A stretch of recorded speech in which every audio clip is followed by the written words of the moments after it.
Perfecto, gracias.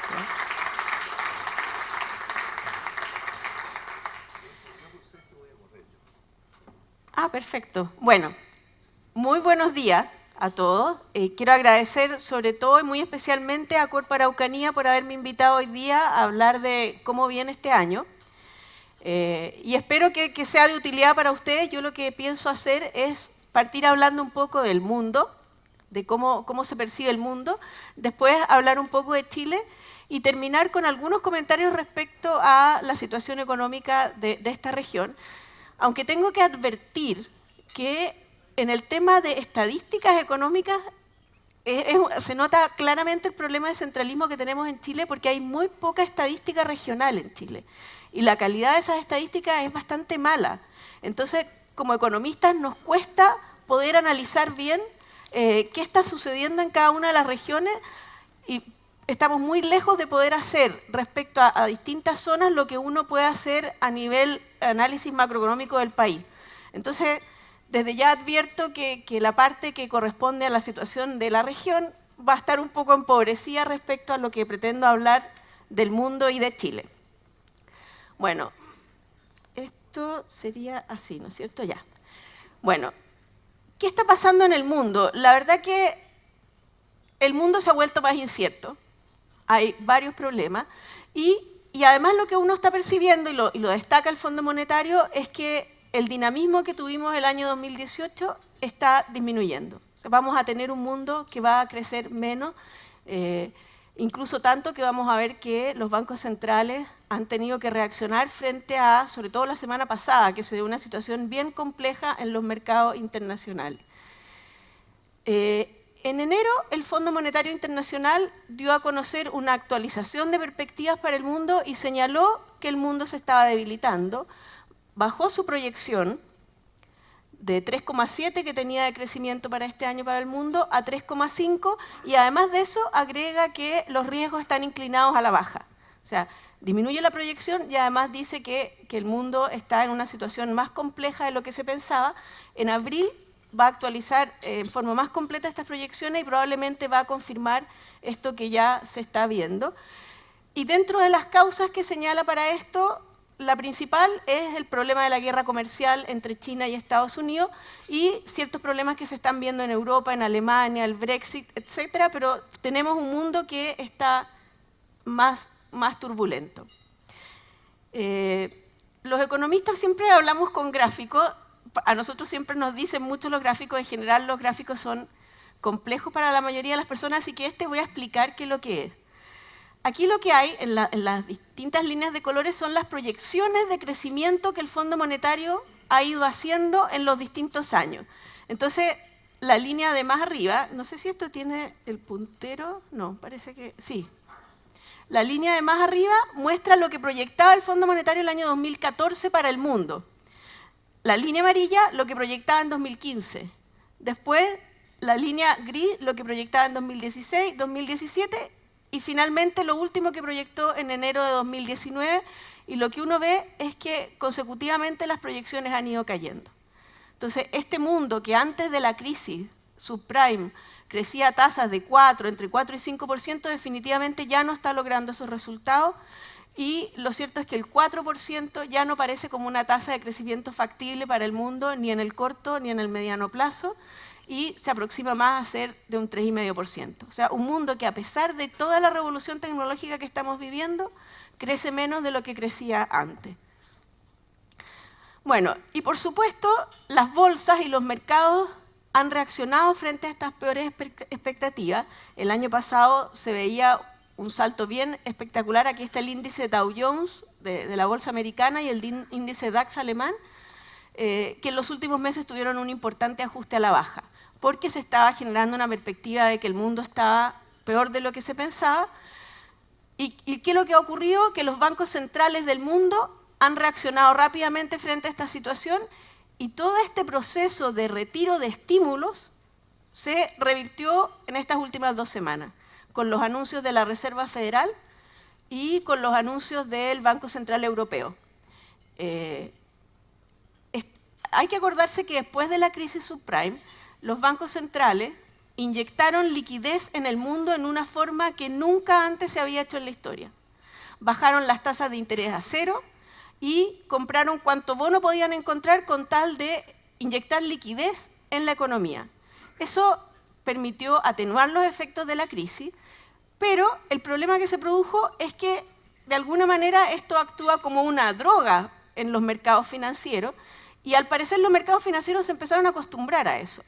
El Banco Central, la Reserva Federal de Estados Unidos empezó a retirar los estímulos hace unos 3 años atrás y iba a seguir ese proceso de retiro de estímulos este año y anunció que no, porque fue tal la turbulencia que se generó en los mercados que los bancos centrales decidieron no, vamos a seguir con los estímulos, vamos a seguir con una economía que sigue con respirador artificial funcionando en el mundo, con tasas de interés cercanas a cero.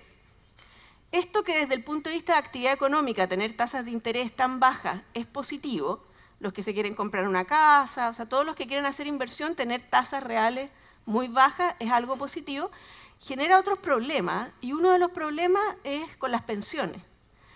Porque cuando una persona se va a pensionar, lo que entrega es su stock de ahorros para que se lo conviertan en una renta vitalicia o en un retiro programado, y el que tiene que invertir esos recursos se encuentra con que no tiene buenas tasas y por lo tanto las pensiones son bastante más bajas. O sea, esto de vivir con tasas de interés cercanas a cero genera una serie de problemas y ya vamos 10 años en que el mundo funciona en una situación que no se conocía, de tasas de interés muy, muy bajas.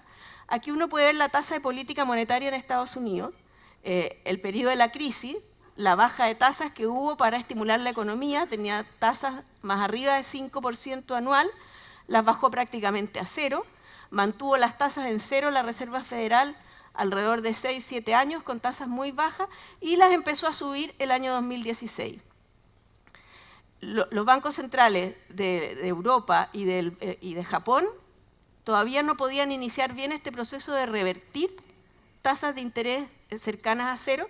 Lo que aquí aparece también son las tasas de largo plazo en las distintas monedas, en dólares, en euros y en yenes.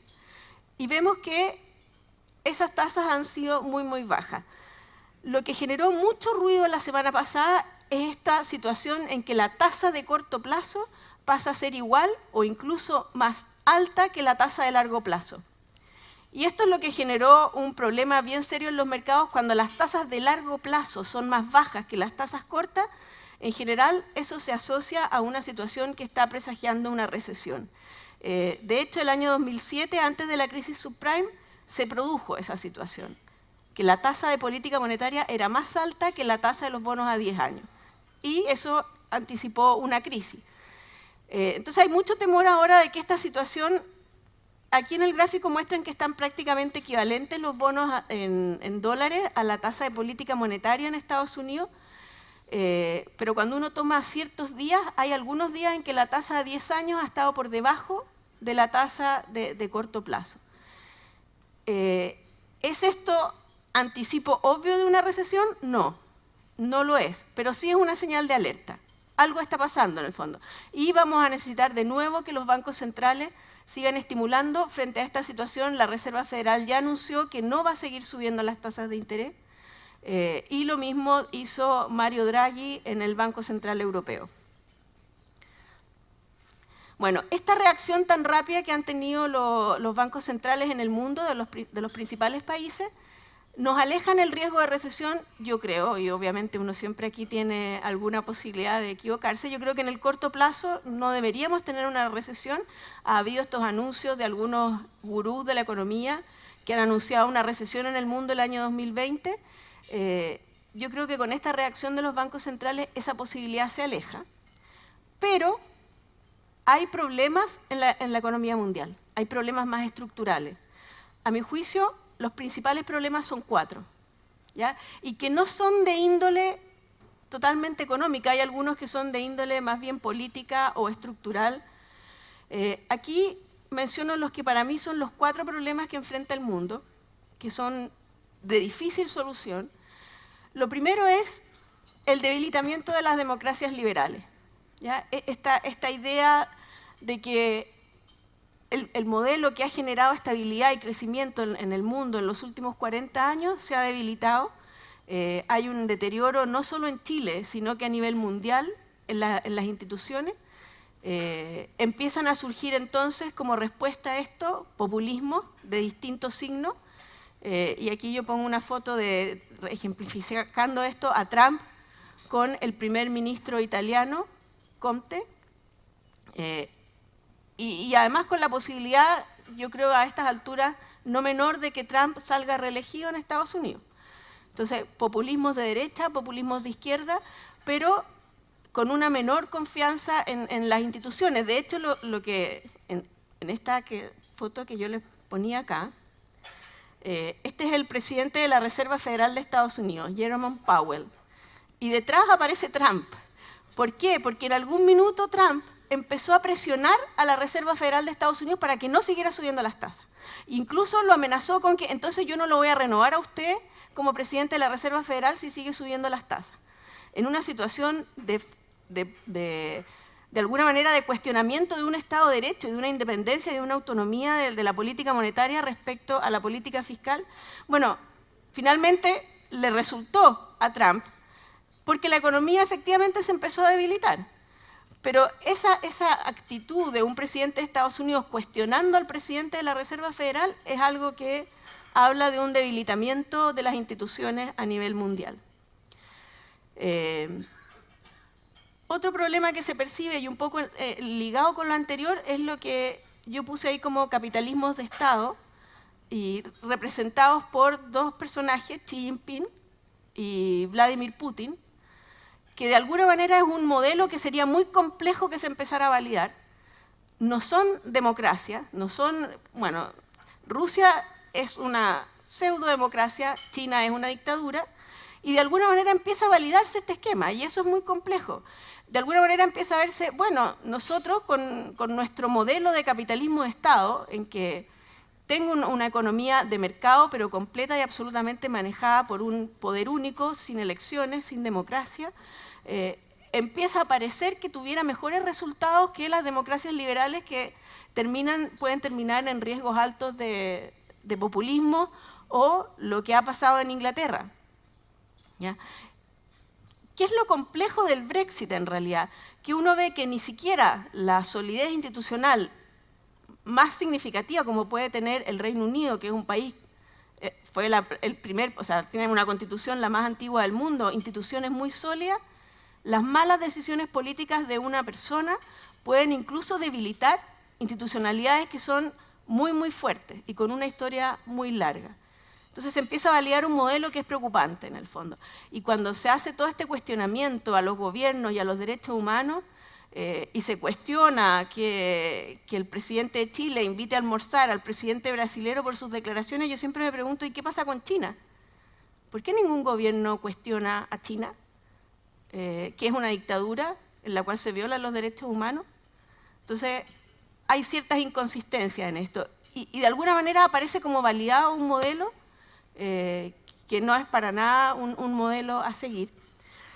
Y pongo como último punto, que a lo mejor no se ve mucho ahí, los riesgos que está teniendo China. Y quiero dedicar algunos minutos a hablar de China. China es nuestro principal socio comercial.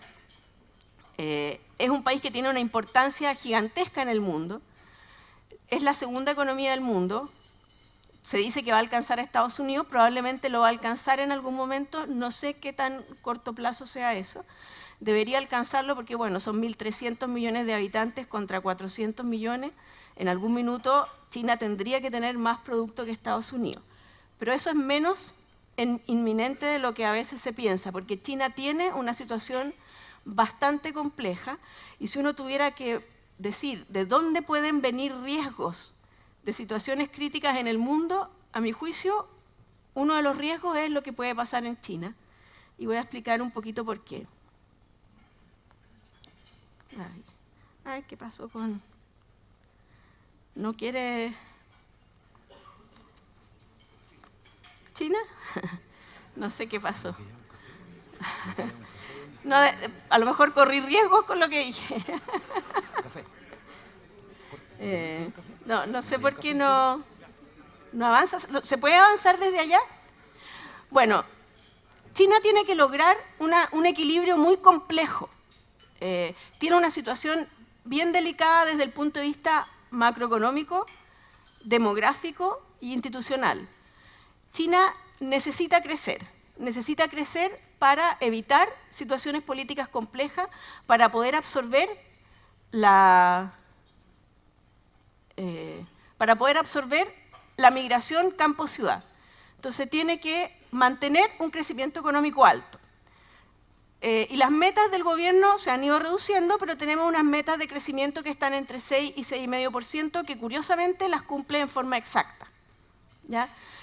Hay indicios de que en realidad China está creciendo menos de lo que dice, y que la desaceleración es más pronunciada de lo que se está anunciando. De hecho, en el periodo que China creció al 10% promedio anual, también había indicios de que en realidad crecía más de lo que decía. Un tema muy llamativo es que este es el gobierno que es más certero en sus estimaciones económicas, porque siempre el resultado que tienen es 1/10 o 2/10 distinto a la meta que se ponen. Pero tiene que mantener una tasa de crecimiento alto.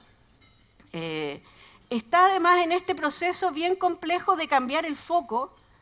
China, durante su periodo de alto crecimiento, es el único país en el mundo que ha logrado un resultado de crecimiento por 30 años de 10% promedio. Ningún país lo ha logrado. Y eso lo ha logrado en base al mismo modelo de dirigismo que tiene. Lo que ocurre es que ese modelo de crecimiento fue tremendamente beneficioso para el resto del mundo. Chile, entre ellos, un país muy beneficiado por el auge que tuvo China.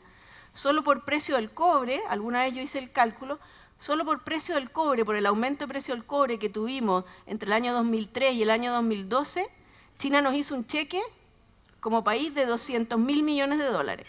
El PIB de Chile es 280.000 millones, o sea, fue muy, muy positivo el efecto. Y no solo eso, porque además de comprarnos a buenos precios nuestros productos, nos proveyó de bienes de consumo de muy buena calidad y con muy buena relación calidad-precio, lo que ha permitido una mejoría bien significativa del bienestar de los consumidores. O sea, China fue un regalo para el mundo, y no tanto para los chinos en el fondo.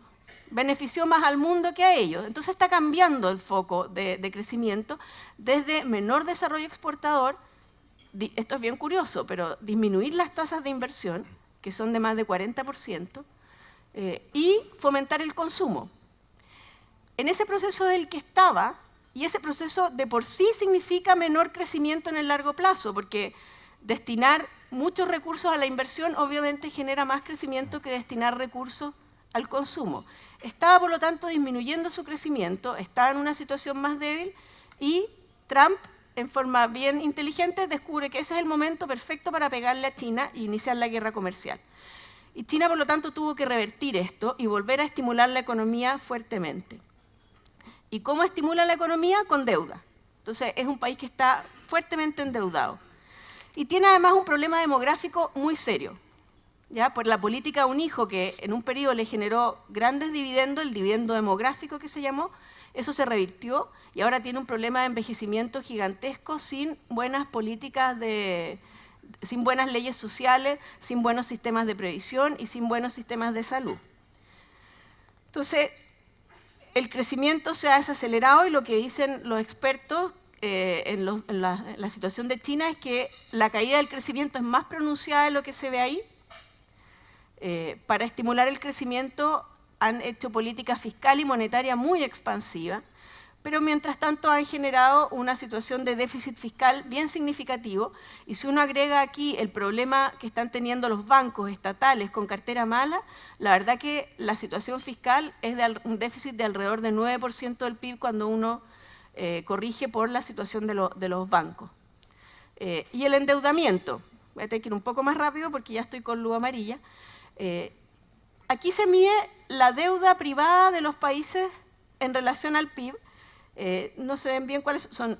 China es la línea azul, el mundo es la línea naranja, Estados Unidos la línea gris y Japón la línea amarilla. Y aquí yo partí bastante atrás en la historia, desde el año 86. ¿Por qué? Porque Japón también fue una economía de fuerte crecimiento hasta el año 89, con mucho apalancamiento. Se reventó la burbuja financiera en Japón y Japón nunca más creció. Bueno, China tiene una tendencia en la deuda parecida a la que tuvo Japón en ese momento. Entonces, hay un riesgo de una crisis financiera en China. ¿Cómo sería una crisis financiera en China cuando los mayores bancos son todavía del Estado? Sería una crisis fiscal, en el fondo. Y ese es un riesgo que está presente en el mundo. ¿Qué podemos decir para Chile? ¿Ya? Y aquí yo esto lo quiero graficar como tuvimos 4 años que a mi juicio fueron 4 años de tormenta. O sea, lo digo en forma bien clara, a mí me parece que el gobierno anterior fue tremendamente negativo para el país, no solo por sus políticas, por sus reformas, sino también por el problema de incerteza jurídica que generó y además por un tema que tiene que ver más con un tema cultural, generar esta idea de división, de buenos y malos, de fomentar una cultura de derechos. Hace algunos días atrás estuvo en Chile Sebastián Edwards, que es un economista chileno bien conocido, y él hablaba que él lo que percibe en Chile es un problema cultural. Y en algún grado yo estoy de acuerdo. Él hablaba que nos falta cultura de trabajo, cultura de esfuerzo, de disciplina, y yo creo que algo de eso es cierto. Cuando tenemos ese problema cultural y agregamos un discurso de división, un discurso de a usted lo están abusando, los malos y los buenos, yo creo que eso genera un daño bastante significativo. Ahora hay un cambio de gobierno, la pregunta es si llega el buen clima, y yo creo que mejora el clima, de todas maneras. Y lo voy a graficar con lo que fue la campaña, en el fondo, y lo que fue la mejoría en expectativas una vez que Sebastián Piñera salió elegido presidente. Y de alguna manera es volver a tratar, que yo creo que es un tema fundamental para el país, para el progreso, volver a tratar de buscar el camino de los acuerdos. El camino que permitió que Chile tuviera su periodo más exitoso de crecimiento en la década del 90, volver a tener ese tipo de discurso frente a lo que es el desarrollo. Entonces lo grafico con frases de la campaña. Esto fue parte del discurso de Piñera cuando salió elegido, un compromiso por la unidad de todos los chilenos con el diálogo y los acuerdos. Yo creo que eso es clave, independiente de qué partido político venga.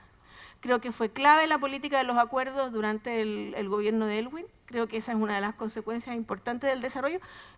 Yo soy tuitera, entonces cuando salió elegido Piñera yo puse como tuit fijado, y la verdad es que yo creo que esto es, o sea, no hay ningún país que haya progresado en base al discurso de la división. La única forma de encontrar progreso es en base al discurso de los acuerdos, y aquí tenemos países a los que miramos bastante y que si uno analiza un poco cómo lograron progresar fue a través de búsqueda de consenso. Y me parece bien relevante la experiencia de Australia en este sentido, la experiencia de Nueva Zelanda y la experiencia de Irlanda.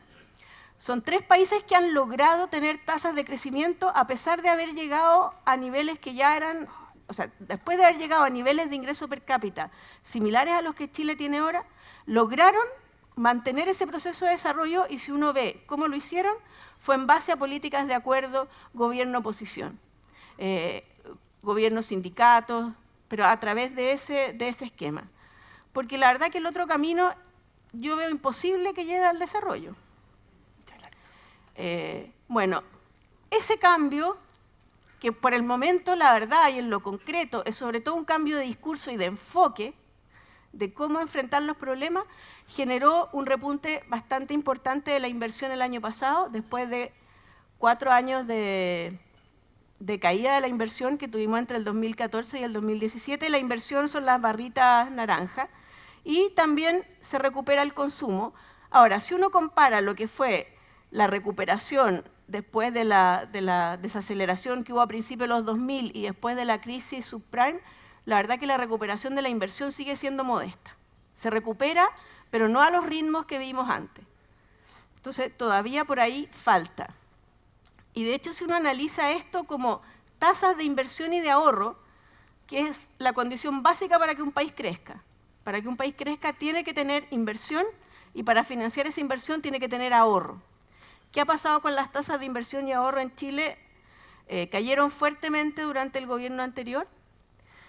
Y claro, la inversión se empieza a recuperar, pero todavía estamos muy lejos de tener tasas de inversión que nos permitan crecimientos de 4% más. O sea, cuando se habla de, bueno, es que ahora necesitamos la segunda fase exportadora, ahora necesitamos reformas de segunda generación, pero vamos a los fundamentos. Es verdad que todo eso es cierto, o sea, se necesitan reformas de segunda generación, se necesita investigación y desarrollo, se necesita incluir a las comunidades en la... Yo creo que todos esos temas son súper relevantes, pero también tenemos problemas en los fundamentos más básicos, el ahorro y la inversión en el fondo. Y se necesita recuperar esos... ¿Por qué? Porque tenemos un problema estructural. La verdad que esto no fue solo... Yo creo que el gobierno anterior hizo daño con sus políticas, pero le hizo daño a una economía que no estaba fuerte, a una economía que ya llevaba varios años sin que la productividad creciera. Esto lo ha señalado el exministro Valdés, las exportaciones en Chile están estancadas hace más de una década. Aquí están medidas las exportaciones aislando el efecto de los precios. Claro, porque durante un periodo esto no se notó, porque el precio del cobre se multiplicó por 3. Entonces no nos dimos cuenta de este problema. Pero tenemos un problema estructural. El periodo de alto crecimiento de Chile está vinculado al periodo en que las exportaciones crecieron, que es lo que aparece acá entre el año 2000 y el año 2008, y de ahí en adelante las exportaciones están estancadas. Eso lo ha dicho el exministro Valdés, y tiene razón. Ahora, lo que yo me pregunto entonces, si este problema era tan claro y tan evidente, ¿por qué hicieron la reforma laboral que hicieron? ¿Por qué hicieron la reforma tributaria que hicieron? Si lo que había que hacer era hacer reformas que permitieran aumentar la productividad de la economía y no dañarla. Entonces, en ese sentido, fue que yo soy bien crítica a lo que se hizo durante los 4 años del segundo gobierno de Bachelet. Bueno, ¿y qué ha pasado? ¿Qué ha pasado en el último tiempo y qué pasa con las expectativas de crecimiento para este año? ¿Y qué es lo que se mide acá? Porque este es otro gráfico que al principio no se entiende mucho lo que es.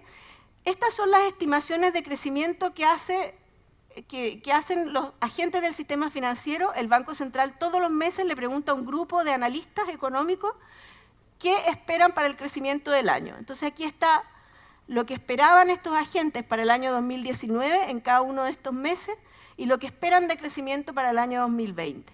Entonces lo que uno ve ahí es que a principios del año 2017 se esperaba para el año 2019 un 3% de crecimiento. Eso era lo que se esperaba hace 2 años atrás ya. A fines del año 2017 la expectativa empieza a mejorar y mejora en forma muy significativa, casi un punto en el fondo. Esto es lo que se estaba esperando en el 2017 para 2019, sube de 3 a 3,8%. En parte importante por una economía mundial que estaba mejor, eso hay que decirlo. En ese periodo la economía mundial mostraba un escenario que iba hacia arriba, pero también en parte a las expectativas que generó el cambio de gobierno. Y lo mismo para el año, bueno, ya el año 2020, eso se empezó a preguntar recién el año pasado, qué se esperaba para 2020, y se partió con una expectativa como de 3,8%, y lo que vemos es que esas expectativas se han empezado a deteriorar. Es cierto que el escenario externo se ha deteriorado, pero también es cierto que esta política de búsqueda de acuerdos, hasta el momento al menos, ha sido bastante poco exitosa. ¿Ya? Y se ve bastante trabado el proceso en el Congreso Nacional. Hay aquí parlamentarios que lo viven en persona, yo lo percibo desde afuera, pero me parece que hayan pasado 8 meses y que todavía no se apruebe la idea de legislar en materia tributaria es preocupante. Porque no se trata de aprobar esa reforma, sino de reconocer, sí, tenemos un sistema tributario que no quedó bien, y eso es bastante consensuado. Y a pesar de eso, nos tomamos 8 meses para aprobar la idea de legislar, que es decir, ya, hagamos cambios en esta materia. Entonces, eso me parece que es una señal negativa y que tiene que ver con el deterioro de expectativas.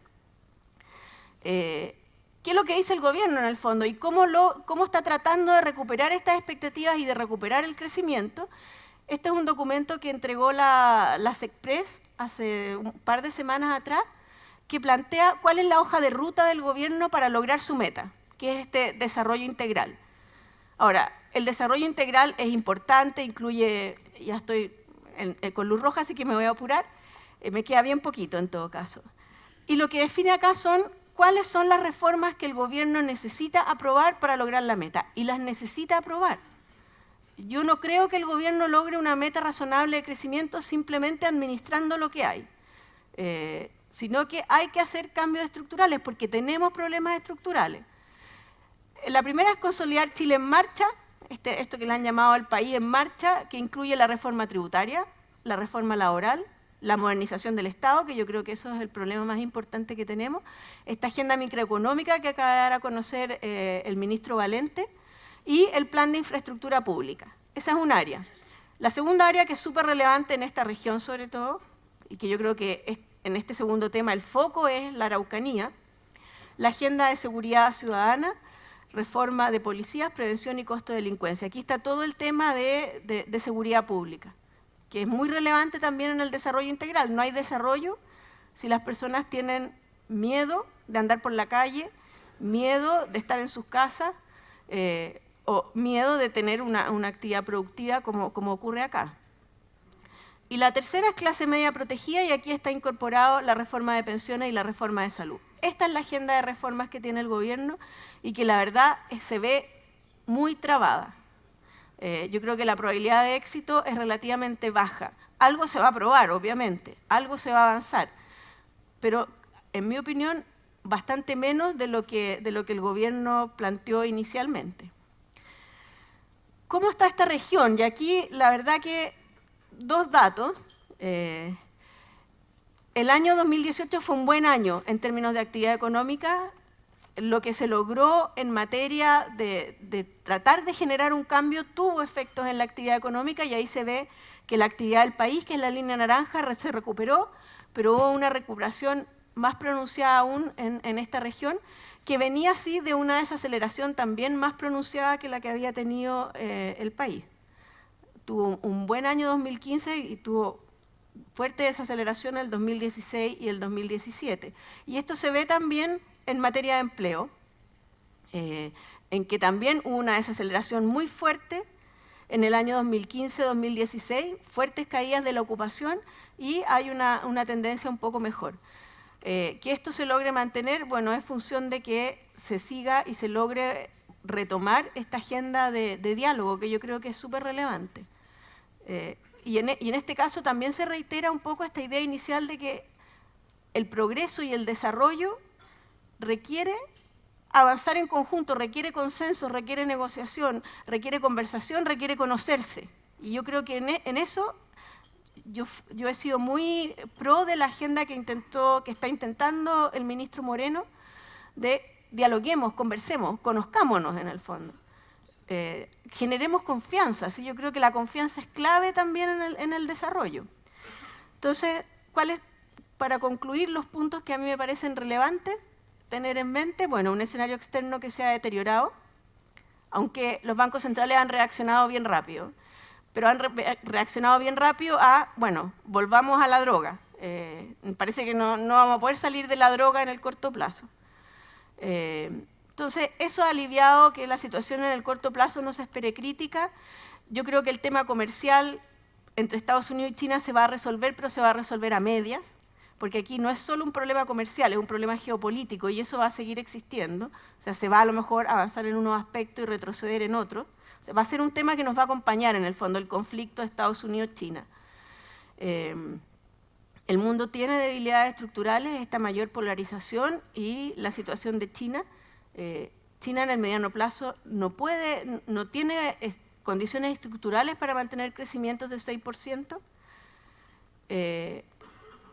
En Chile, que volvamos a tener las tasas de crecimiento que tuvimos en el pasado, necesariamente requiere consensos políticos que se están viendo difíciles, y por esa razón la probabilidad de éxito en la agenda de reformas yo la veo reducida. No creo que sea un fracaso, pero yo creo que el grado de avance respecto a las metas va a ser moderado en el fondo, y la probabilidad de seguir avanzando va a depender bastante de lo que ocurra en las próximas elecciones presidenciales.